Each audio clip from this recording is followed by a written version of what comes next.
Many of you will know about the great Notre Dame, the medieval Catholic church in Paris, dedicated in honour of the Virgin Mary, hence the name. It's one of the most stunning examples of French Gothic architecture. The rib vault, the flying buttresses and the rose windows, well, they are all exquisite, as are the pipe organs and the bells. Look, I was lucky enough to visit it in both 2008 and 2011, and even on the second occasion, it still blew me away. Tragically, it was destroyed by fire 5 years ago. You'll no doubt recall seeing this.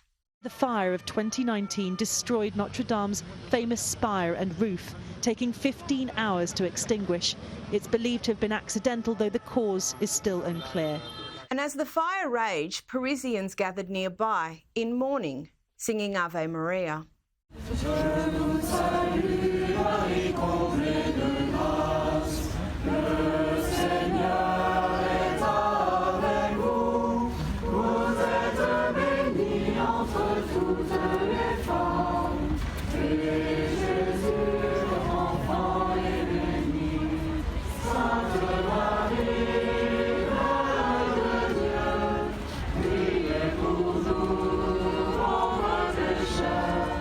Five years later, and after hundreds of millions of dollars and countless hours of craftsmanship, Notre Dame is returned to Paris, France, Catholics and the world.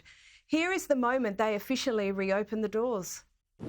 The Archbishop of Paris led the way, Notre Dame, striking the great doors.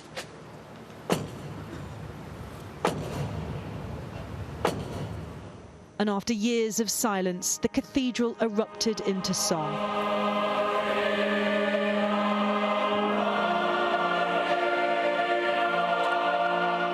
Stunning, isn't it? Now, joining me is Royal Editor for the Daily Mirror, Russell Myers. Russell, Prince William attended the opening of Notre Dame along with a raft of other dignitaries. Can you run us through the event? Yes, indeed, Carrie. Great to see you. Well, what an event it was. Your piece sort of alluding to the heartbreak of not only Parisians, but people around the world, and many who have been fortunate enough to go to Paris and visit the wonder that is the Notre Dame Cathedral. And indeed, President Macron was inviting the world leaders, people of real sort of public standing as well. We had not only Donald Trump there, Macron, of course, Prince William, but also people like Elon Musk. Celebrities were there as well. But it's a real sort of feeling of togetherness of people coming to France to sort of pay tribute and pay witness to a grand occasion. And it's quite astonishing that they've managed to do it in just 5 years. The fire absolutely devastating this Gothic cathedral that's nearly 1,000 years old. The cost of over $800 million spent on the renovations. But what a spectacular event, and very, very fitting of the moment yesterday. I think so. And as you said, Donald Trump did attend. Here he is meeting with the Prince of Wales.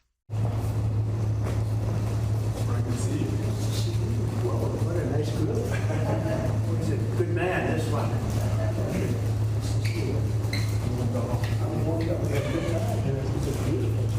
Hello, everybody.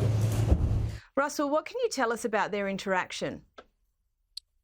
Well, interesting that William was actually going to be late for the ceremony. He had met Donald Trump as planned before the occasion because of the awful weather here in France and the UK. He'd been battered by storms over the last few days, but he decided to meet President Trump at the British ambassador's residence after the ceremony, and they had a 40-minute meeting. They sat in the yellow room of the ambassador's residence, the Studio Jaune. Apparently, they sat down speaking about obviously the special relationship between the UK and the US. You saw Donald Trump there sort of introducing him to the waiting media as a good man, saying he was doing a fantastic job. Sort of the superlatives that we're used to hearing Donald Trump speak of. But Donald Trump did actually speak of the late Queen and his experiences, apparently very warmly received by Prince William. And I think what is interesting is that we're seeing Prince William sort of emerge into this statesman role. We've seen him sort of speaking on the global stage, whether that's at the events like COP or his own Earthshot Prize Awards, meeting presidents, prime ministers and world leaders wherever he goes around the globe. And that was very, very similar to seeing him in Cape Town just a few weeks ago. And I imagine through 2025 when sort of royal tours kick off in earnest again. Speaking of statesmen, we spoke earlier in the show about the Qatari state visit. Interestingly, the Beckhams were invited. Can you tell us all about this and what of the speculation that David Beckham will be knighted? Well, speculation about whether David Beckham will be sort of elevated from his OBE honour is something that follows him around most years. Unfortunately for him, he had a bit of a ding dong in 2013 when he sort of made some unsavoury comments about the Honours Committee. Said that he didn't want a knighthood, but I think we all know that's selling porkies. He'd absolutely love one, but David Beckham has had an ambassador's role for Qatar since 2022 when the World Cup was there. He's received millions and millions of dollars for doing so, quite controversially because of the human rights abuses in the country. But Britain and Qatar have a long-standing history. I think it goes back about 170 years. We saw King Charles welcome the Emir of Qatar and his wife to the state occasion. And these are very, very important, of course, the soft diplomacy aspect of these state occasions for not only Britain, but for the countries being invited. Huge, huge money at stake, over $15 billion spent in the UK on arms and security and defence by Qatar. So very interesting that Beckham was involved, of course, Victoria Beckham as well, adding a bit of showbiz glamour to the occasion. And maybe this will be the time where Beckham is knighted this year in the King's Honours. He's been growing very close to him of late. So watch this space, I reckon. I think it's well worth watching that space as well. Now, still on the King, and some of my favourite royal moments are when the King is caught in those off-the-cuff engagements with everyday people. This week it was Texans. Here it is.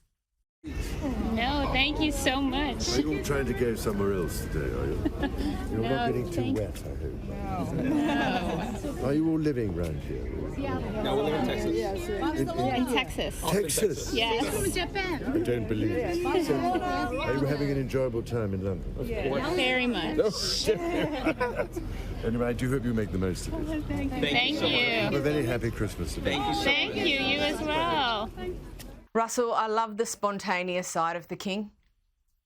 Oh, it's great, isn't it? I mean, when people meet the royal family, I'm never sort of amazed by it. People's reactions when they see, the King or a member of the royal family. It really is sort of a life moment for an awful lot of people. And he takes it in great humour. You saw him there sort of having a bit of banter with the people who had stopped walking down the road because he was just leaving an engagement in Notting Hill in London, and took the time out to them, sort of a bit of an impromptu walkabout. What I did notice about the King is that he's looking in fine fare, and it is good to see him because I did think he was looking a bit tired at the start of the Aussie tour when I was down under with him just a few weeks ago. He seemed to have much more perked up by the time we got to Samara. I think the jet lag had been really affecting him. But seeing him out and about over the last few days as well, I thought he looked in fine form. Really positive news, not only sort of leading in to the Christmas period. It's going to be a stressful time, having all the family round at Sandringham, no doubt, and looking forward to kicking on for 2025 and beyond. Yeah, I think so. And I tend to agree with you. I think he was looking a little bit tired, and particularly after his trip to Australia. It was a long way. But let's hope that he has a restful Christmas, because I think there'll be plenty going on in 2025. Russell Myers, as always, thank you so much for joining us.